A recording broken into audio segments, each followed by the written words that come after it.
One of the questions we already got, I thought this was useful relating to something that Victor had said and I just referred to. Is there, again, this is my part of the question, this is sort of a half measure, but is there a way that Europe could deal with maritime illegal immigrants who, the smugglers bring them out on rickety ships, or not even ships really, rafts sometimes. The thing falls apart, the people are drowning. Obviously, European, Italian authorities usually have to rescue those people. I mean, the point here is not to kill people. But then once they're rescued, it's kind of game over. They're already in the EU and you're stuck with them. Is there a way to deal with that, that sort of inevitable phenomenon? Yeah, there are the constant thinking how Italy can manage this situation, mainly under the current government. And it was just a couple of months ago when Rome made a deal with Albania, even if not a Pacific island or in Mongolia, but to bring people who was picked up in the sea and they didn't reach the shore of Italy, then go to processing centers to Albania for 4 weeks. It's a fast check whether they are eligible for or they have real chance to get any form of international protection, and then they transfer to the Italian mainland and the whole asylum process is going there. So they made a deal. In this case, not the Italian, but the Albanian High Court decided that it's against the constitution of Albania. So there's still the debate whether they can manage it or not. We'll see.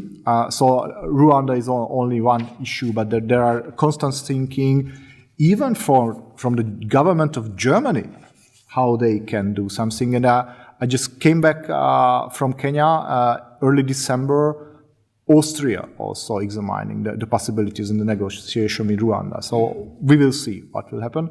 But the ultimate question is that what will happen to people, even if in the processing center after 4 weeks reveal that, okay, it's impossible to get an asylum, what will happen in Albania? So how Italy can bring them back?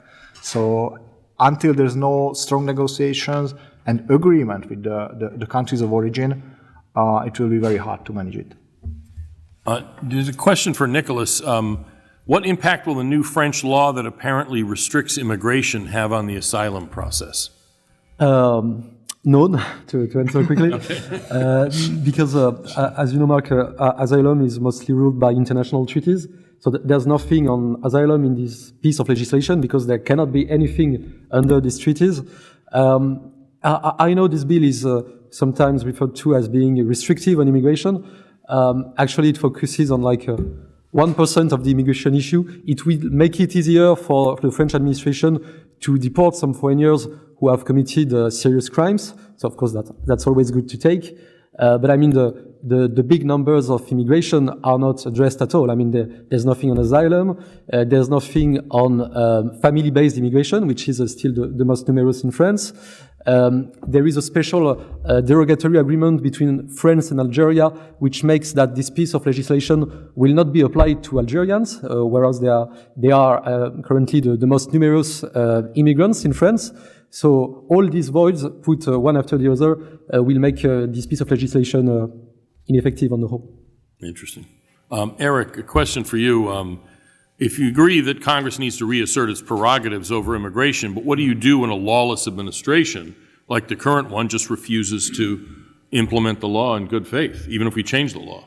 Well, that's a good question. It's one that goes beyond the immigration policy arena. But what we're seeing now, the leverage that the GOP has when it comes to dealing with the Biden administration is power of the purse, right? Because they do need money to operate. And that's the big fight that they're having. And what Speaker Johnson is saying, we're not going to fund the government if you continue these policies, or if you don't agree to stop these policies, you're not getting the funding. So that the power of the purse is real. It's just I can't remember the last time we've seen the GOP utilize it, at least carry it out. We've seen the threats, and we've had government shutdowns, but we haven't been in a situation where they've stayed wedded to that position and really gotten concessions on immigration. So that is the one thing that they do have. But when we have president who won't enforce the law, I mean, that's a constitutional issue, Right. and lots of people aren't treating it as a crisis. They're, it's a policy, horse trading sort of thing. Right. What are you going to give us for border security? In Well, exchange for enforcing the law. in exchange that's for already enforcing, on the yes, books. Yeah, and, right. and that's we're at a bad place, I guess you could say. So one last question, and this was specifically about Italy, but I think it applies to the UK too, that the Prime Minister of Italy ran on a kind of hawkish immigration platform, and yet she's pushed pretty liberal immigration policies. Likewise, the whole point to Brexit was to reduce immigration, and once they got out of the EU, immigration's dramatically increased. So, I mean, in a sense, it's related to the question for Eric is, what do you do with a leadership class that doesn't want to actually limit immigration? Any thoughts? I mean, You want to go ahead, Victor? I'll start if you want. Okay. Well, I think the cases of Italy and Britain are quite different one from the other.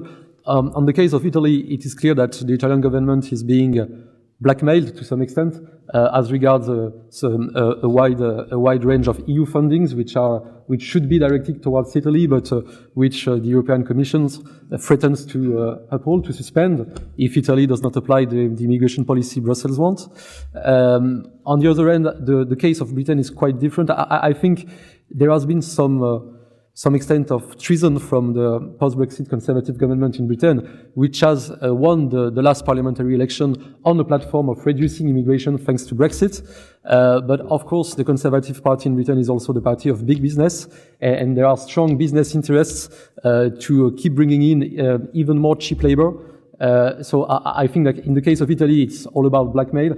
In the case of Britain, it's more about political duplicity, let's say. interesting. Well, thank you. I want to respect people's time. Oh, sorry. Yeah, go ahead, Victor. Just very briefly, ladies and gentlemen, I think there is a huge differences between irregular, illegal immigration to the United States and Europe. Because still, and I know, and we are speaking about this whole asylum issue, that still in the United States, it's a labor issue. And most of the people are crossing the border, or it was a couple of years ago, they wanted to go to the labor market, illegally working, getting money, sending back, etc., etc. But in Europe and in the European Union, since the 90s, it's a humanitarian issue. So people who are arriving, majority of the asylum seekers, they don't come to get a job in Europe and go to the labor market, etc., etc. Because the promise is, if you are there, you will get international protection, social help, a lot of network which support you in Europe. And actually, we had many interviews, mainly in Scandinavian states, but others, that actually people who managed to get some protection, they started to go to the labor market, and after they quit because, okay, they got 30% less money than go to work 8 hours. But their final decision was, okay, I will not get, I don't know, $7,000 equivalent money, just $5,000. But for this money, I don't have to do anything. I have 4 kids. I have the refugee status, so it's enough for me. And this is the problem, that it's very evident that we are wasting our money for people. It will not solve any challenges of the European labor market, the aging population, etc., etc. And I think this is a big difference between the legal migration now towards Europe, because then we are deciding, okay, it's an IT guy, or it's a nice guy who will be a good waitress and he differently want to come to work in Germany from Kenya, etc., etc. And if he failed, he will not get the social protection and the social money. While the people come as asylum seekers and get some protection, we provide them so much money that that the labor market actually is not competitive for them to go there. Interesting. Thank you. I want to wrap it up here. Appreciate everybody coming. I appreciate our guests' comments. This is going to be on our website at cis.org. And we have some lunch here for those of you who would want to partake.